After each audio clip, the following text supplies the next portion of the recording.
Bismillahirrahmanirrahim. Meneruskan konstruksi ayat ya. Misalnya begini, Anda jangan langsung menyalahkan Nabi Adam. Saya ini sering kampanye untuk membela Nabi Adam.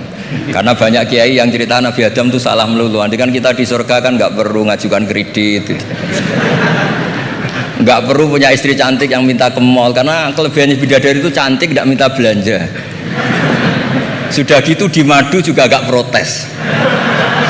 Tapi kalau di dunia itu sudah minta belanja, di madu protes. Nah, jadi tapi kenapa Nabi Adam akhirnya keluar dari surga dan kita menyalahkan hanya demi kepentingan supaya tadi punya istri cantik, tidak minta uang apa belanja dan boleh dipoligami mau maksudnya.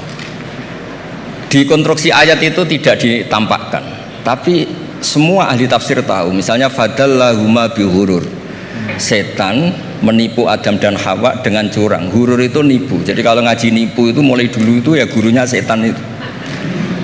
Jadi Nabi Adam itu di surga dengan penuh limpahan anugerah. Buah apa saja ada, makanan apa saja ada, enggak bayar. Tempat mewah leg juga enggak bayar. Kalau Anda di hotel leg sedikit aja bayarnya minta ampun. Akhirnya setan itu pura-pura nangis terseduh-seduh. Akhirnya Nabi Adam menghampiri. Kenapa kamu nangis? Saya ini iba sama kamu, kasihan. Nikmat begini nikmat, pada akhirnya Anda ini mati. Karena Anda manusia, pasti mati. Kasihan sudah senikmat ini kemudian Anda mati. Pura-pura nangis, jadi lama ya nangis, acting itu. Akhirnya Nabi Adam tanya, lalu solusinya gimana? Ya terus setan tinggal numpangi. Hal adulluka ala syajaratil khuldi wa mulkil la yabla.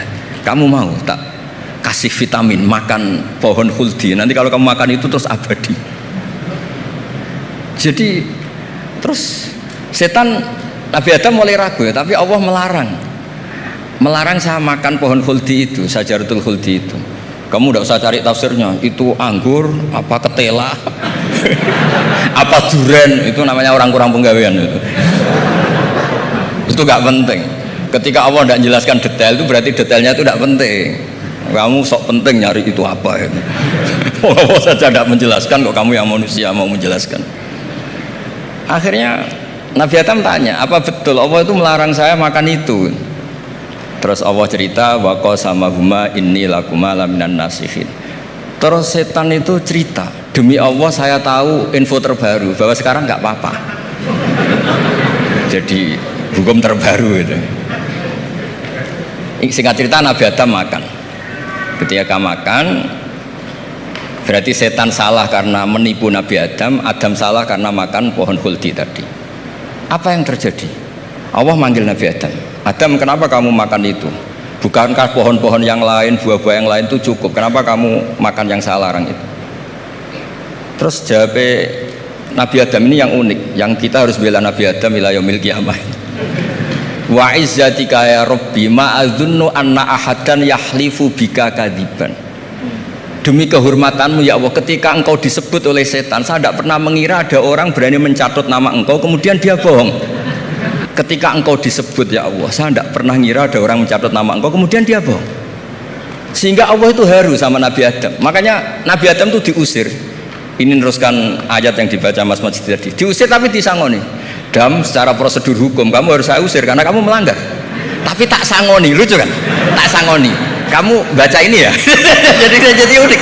Makanya ayatnya fatalaqqa Adamu mir Rabbi. Bukan kreasinya Nabi Adam. Kalimat itu bukan kreasi Nabi Adam, tapi hadiah sama Allah. Ini kamu secara pelaturan tak usir, tapi tak sangoni, ini dibaca nanti. Tapi Nabi Iblis tidak disangoni. Karena memang dia penipu betul. Sudah gitu akting pura-pura nangis, pura-pura ini itu. Jadi benar-benar penipu ulung. Makanya sekarang pun kalau penipu itu memang harus sopan, harus nangis. Itu cara untuk itu. Karena sanatnya penipuan memang begitu, sanat awalnya memang begitu. Pura-pura nangis terus pura-pura itu. Jadi itu memang cara paling efektif untuk apa?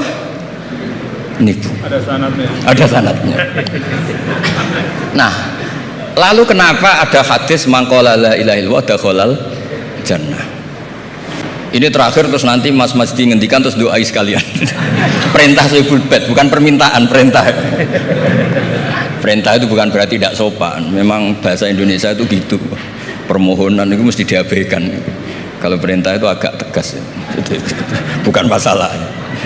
Jadi begini, saya ulang lagi konstruksi ya, konstruksi ayat fadallahuma bihurur. Kenapa mangkola la ilaha dakhalal jannah? Itu unik. Kalau kita baca hadis, ada orang itu pendosa, salahnya sudah minta ampun, sama Allah dipanggil. Ini hadis musnad, riwayat musnad Ahmad dan banyak riwayat yang lain. Dipanggil, fulan kamu ke sini. Kamu lihat itu apa? Bok Gusti. Berapa? 99. Per bok itu maddul basor. Sepanjang mata melihat itu isinya dokumen kesalahan dia. Jadi nggak kayak yang di pengadilan itu hanya beberapa tumpuk. Itu sepanjang dia lihat itu kesalahannya dia. Sepanjang dia melihat. Sudah gitu jumlahnya 99. Sehingga dia putus asa, dia tidak akan masuk surga. Kemudian sama Allah, sudah kamu tenang saja. Diambilkan bok kecil, kecil sekali, paling sak bok jam tangan ya. Dah, innaka lan tuzlamal yaum, kamu tidak akan terdolimi. Kenapa Gusti? Ini kamu punya kebaikan ini kecil sekali. Ya apa efeknya Gusti? Kan nggak ngefek kesalahan seperti itu. Kemudian bandingannya hanya kebaikan sekecil itu. Dah kamu tenang aja. Setelah ditimbang, box 99 yang jumlahnya maddul basor kira-kira 3 kilo sama satu wadah jam kecil, ternyata setelah ditimbang itu menangin 1 jam kecil karena isinya la ilaha illallah. Malaikat itu gak berani. Kamu berani, ada namaku kemudian kamu abaikan. Malaikat yang nimbang Pak Warsono itu diprovokasi sama malaikat yang lain. Kamu berani gak mempertimbangkan kata Allah di situ? Wah ya gak berani. Nah, itu disebut fala yaskulu ma'asmillahi ta'ala sayun, dibandingkan asma Allah itu tidak ada yang bisa mengungguli. Nah, di sini terus para torekot, para apa konwiridan Allah. Tapi karena kita ini sekarang sudah tidak ngaji, malah tanya gunanya apa sih muni Allah. Lu nyebut pangerane orang-orang gunanya. Oh ini sedang nyebut Tuhannya, kok kamu tanya gunanya apa? Kamu tak kasih uang aja tidak pernah tanya gunanya uang ini apa? Pas dijak wiridan tanya gunanya apa sih? Oh dasar orang aneh. jadi logis. Lah Nabi Adam juga sama, ketika disebut asma Allah itu nggak mikir yang lain, apa setan itu penipu apa enggak, sudah grogi, yang manggil Allah langsung.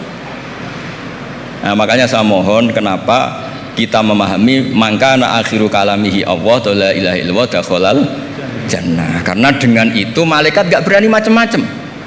Jadi nanti kalau anda ketemu malaikat tukang hisab, ayo silakan abaikan nama Allah.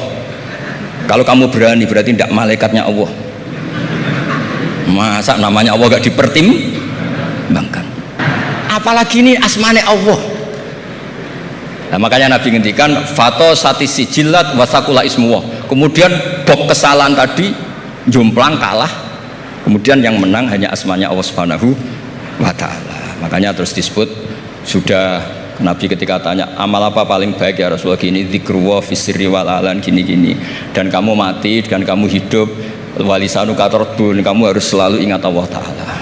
Bila kalau sampean tanya kenapa itu menjadi penting, karena tadi malaikat tidak akan memperbandingkan Allah dengan yang lainnya.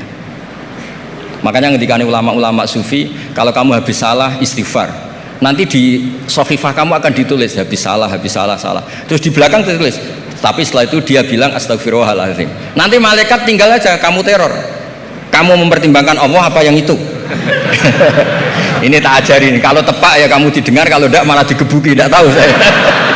Tapi itu ijazah resmi ini hari ini, hadisnya akurat. Ijazah. Nggih ngoten mawon, kok nak kesuwen kepinteran nyanyi kula. Assalamualaikum warahmatullahi wabarakatuh.